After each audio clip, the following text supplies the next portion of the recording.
ये वर्ग है, ये जो सिरा है इसे भुजा बोलते हैं। वर्ग के 4 भुजा होते हैं और 4 भुजा बराबर होते हैं और वर्ग के 2 विकर्ण होते हैं। इसे वर्ग के दोनों विकर्ण एक दूसरे को लंब समद्विभाजित करते हैं और वर्ग का क्षेत्रफल होता है भुजा स्क्वायर और वर्ग का परिमाप होता है 4 इंटू भुजा और वर्ग का विकर्ण होता है √2 इंटू भुजा और वर्ग का एक कोण का मान 90 डिग्री होता है, पूर्ण कोणों का मान 360 डिग्री होता है। और ये आयत है, आयत के भी 4 भुजा होते हैं। आयत के 4 भुजा होते हैं, इसके आमने सामने की भुजा बराबर होते हैं। आयत के 2 विकर्ण होते हैं, दोनों विकर्ण एक दूसरे को समद्विभाजित करते हैं और आयत का भी एक कोण का मान 90 डिग्री होता है, पूर्ण कोणों का मान 360 डिग्री होता है और आयत का क्षेत्रफल होता है लंबाई गुना चौड़ाई और आयत का परिमाप होता है 2 ब्रैकेट लंबाई प्लस चौड़ाई और आयत का विकर्ण होता है रूट लंबाई स्क्वायर प्लस चौड़ाई स्क्वायर।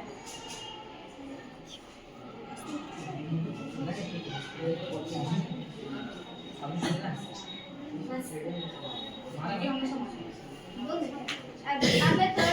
3D के बारे में बताना चाहती हूँ। ये घन है, ये जो सतह है इसे फलक बोलते हैं। घन के 6 फलक होते हैं और ये जो जगह है इसे शीर्ष बोलते हैं। घन के 8 शीर्ष होते हैं और ये जो सिरा से किनारा बोलते हैं। घन के 12 किनारे होते हैं और घन का वक्र पृष्ठ क्षेत्रफल होता है 4a² और घन का संपूर्ण पृष्ठ क्षेत्रफल होता है 6a² और घन का विकर्ण होता है a√3 और घन का आयतन होता है 1 मीटर। a इसका भुजा।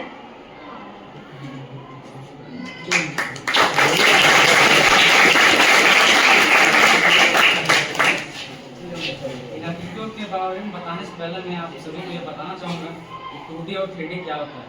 तो सबसे पहले बात करें 2D की, तो 2D आकृति वैसे आकृति को कहते हैं जिसका सतह समतल होता है, जिसमें कोई ऊंचाई नहीं होती है अर्थात जिसका कोई आयतन भी नहीं होता। और 3D आकृति वैसे आकृति को कहते हैं जो अपनी सतह से कुछ ऊंचाई तक उभरा हुआ रहता है, जिसका आयतन होता है। तो शुरू करते हैं। ये जिस आकृति को आप देख रहे हैं इसे हम समांतर चतुर्भुज कहते हैं। इसकी आमने सामने की भुजाएं समांतर तथा बराबर होती है। इसके 2 विकर्ण होते हैं जो आपस में परस्पर प्रतिच्छेद कर समद्विभाजित करते हैं।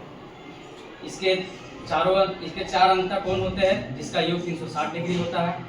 इसका क्षेत्रफल होता है आधार गुनी ऊंचाई। ये जिस आकृति को आप देख रहे हैं इसे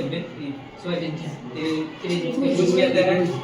इसके 3 भुजा होती है, इसके 3 कोण होते हैं, इसके 3 अंतःकोण होते हैं जिसके तीनों अंतःकोणों का योग 180 डिग्री होता है। इसके आधार से इसके शीर्ष तक की ऊंचाई को हम त्रिभुज की ऊंचाई कहते हैं। इसका क्षेत्रफल होता है 1/2 गुने आधार गुनी ऊंचाई। अतः गुणन के सूत्र के अनुसार इसका क्षेत्रफल होता है √S × S - A × S - B × S - C, जहाँ पर S त्रिभुज का परिमाप है और ABC त्रिभुज की तीनों भुजाएं हैं। ये जिस आकृति को आप देख रहे हैं इसे बेलन कहते हैं। इसके 2 वृत्त होते हैं जो इसके ऊपर नीचे होते हैं। इस वृत्त की परिधि से इस वृत्त की परिधि और इस वृत्त की परिधि तो मिलाने वाली रेखा इस बेलन की लंबाई होती है, ऊंचाई होती है। और ये जो आप देख रहे हैं ये वाला एरिया वृत्त का बेलन का वक्र क्षेत्रफल कहलाता है। और जब हम इस दोनों वृत्तों का क्षेत्रफल को जोड़ देते हैं इस वक्र के क्षेत्रफल में तब इसका कुल पृष्ठ क्षेत्रफल निकलता है। तो बेलन का वक्र पृष्ठ क्षेत्रफल होता है 2πr(h) तथा इसका कुल पृष्ठ क्षेत्रफल होता है 2πr × h + r और इसका आयतन होता है πr²h। धन्यवाद।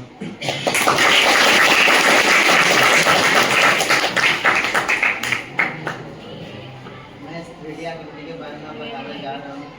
ये जो शंकु है जिसे इंग्लिश में हम कोन भी बोलते हैं, इसकी जो सबसे ऊपरी जो किनारा है इसे हम शीर्ष बोलते हैं और इसका आधार जो रहता है वो वृत्ताकार रहता है और आधार में जो केंद्र रहता है जिससे केंद्र से परिधि तक की दूरी को हम लोग त्रिज्या भी बोलते हैं।